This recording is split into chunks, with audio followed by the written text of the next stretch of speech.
군중사고는 90년대 이후 세계 곳곳에서 빈번하게 발생하는 사고입니다. 독일 막스 플랑크 연구소에 따르면 세계적으로 매년 평균 380여 명이 군중사고로 사망합니다. 역대 최악의 군중사고는 2015년 9월 사우디아라비아 이슬람 성지 메카에서 일어난 것으로 2,300여 명이 사망했습니다. 대형 사고를 막기 위해 과학자들은 수십 년 동안 군중 역학을 발전시켰습니다. 대형 군중 사고의 원인은 사고마다 제각각이지만 메커니즘 자체는 서로 비슷합니다. 메커니즘이 비슷하기 때문에 이에 대응하는 최선의 방법도 존재하죠. 군중 사고는 어떤 메커니즘으로 발생하는지, 그리고 이런 일이 벌어졌을 때 생존하기 위한 개인의 대응법은 무엇이 최선인지 한번 알아보겠습니다.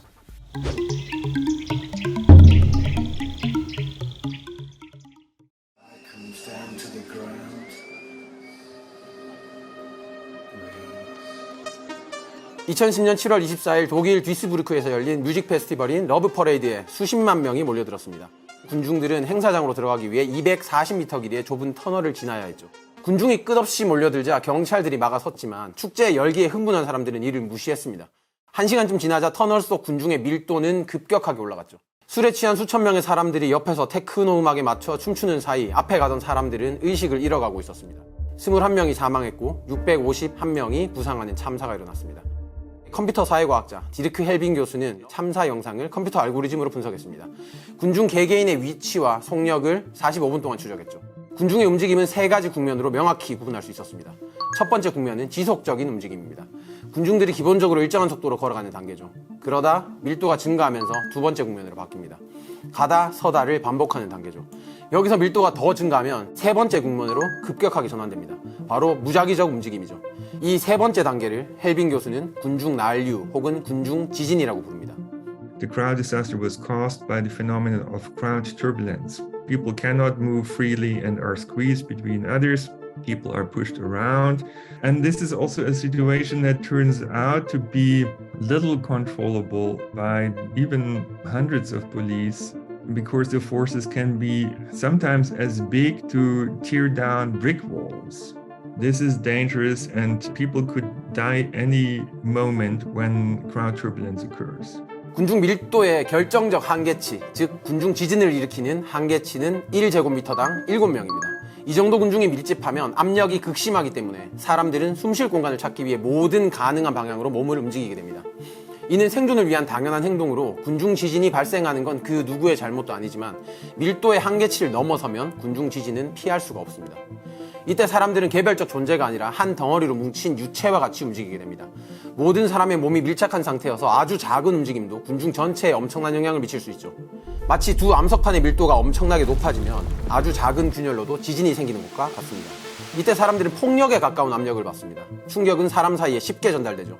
이 충격은 사람을 3m 이상 내던지고 옷을 찢을 수도 있는 힘입니다. 이 때문에 누군가를 해할 의도가 없는 사람들이라도 도미노처럼 쓰러지고 질식하는 참사가 벌어질 수 있습니다. It is shocking how short the time can be between a situation that still appears to be kind of okay to a situation that is critical or life-threatening. Sometimes it may take only a few minutes, unfortunately. If it's seen that things get dense, if lanes break down, if people don't manage to get forward, then really immediate action is needed. 모든 군중사고의 원인을 다 한 가지로 말하기는 힘듭니다. 러브 퍼레이드 참사도 발생 원인이 너무 복잡해서 한 가지 이유로 설명하기 힘들죠. 다만 개인적으로 초밀집된 군중 속에 갇혔을 때 생존 가능성을 높이는 과학적 방법이 있다고 합니다.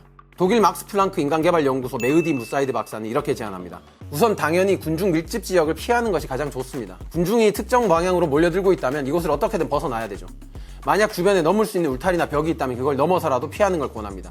우선 팔을 자유롭게 움직이기 힘들고 얼굴을 만지기 힘든 상태라면 군중 밀도가 위험 수준에 접근했다고 보면 됩니다. 하지만 만약 밀집 지역으로 들어갔다면 어떻게 해야 될까요? 첫 번째, 어떤 수를 써서라도 바로 서야 됩니다. 넘어지는 순간 도미노 현상이 발생할 수 있으니까 몸의 균형을 유지해야 하죠. 두 번째는 비명을 자제해야 합니다. 압사사고의 주요 원인은 질식인 만큼 비명을 지르기보다 호흡을 유지하고 통제하는 것이 좋다고 합니다. 세 번째는 가슴 높이에서 팔짱을 끼는 것이 좋습니다. 압력이 거세질수록 팔짱으로 자기 흉곽을 보호해야 되죠. 이 몇 센티미터의 공간이 밀집된 공간에서 숨을 쉬게 해줄 겁니다. 네 번째는 저항하지 말아야 됩니다. 사람들은 밀리면 자연적으로 저항하고 다시 밀려고 하죠. 하지만 이건 귀중한 에너지를 버리는 일입니다. 군중의 흐름에 몸을 맡기고 그 대신 똑바로 서서 균형을 유지해야 하는 일에 집중해야 됩니다. 다섯 번째는 벽 근처에 있다면 벗어나야 됩니다. 압사 사고의 첫 번째 희생자는 대부분 벽 근처에서 나옵니다. 만약 넘을 수 있는 벽이 아니라면 그곳에서 떨어지는 게 좋죠. 여섯 번째는 서로를 도와야 됩니다. 내가 위험한 상황은 내 주변 사람에게도 마찬가지입니다. 서로 돕는 군중은 개별적으로 행동하는 군중보다 살아남기 쉽다고 합니다. 내 주위 누군가의 균형을 무너뜨리는 일을 피하고 가장 약한 사람에게 도움을 주는 것이 모두에게 도움이 되는 일입니다. 누군가를 넘어뜨리는 건 결국 전체를 넘어뜨리는 일과 같으니까요.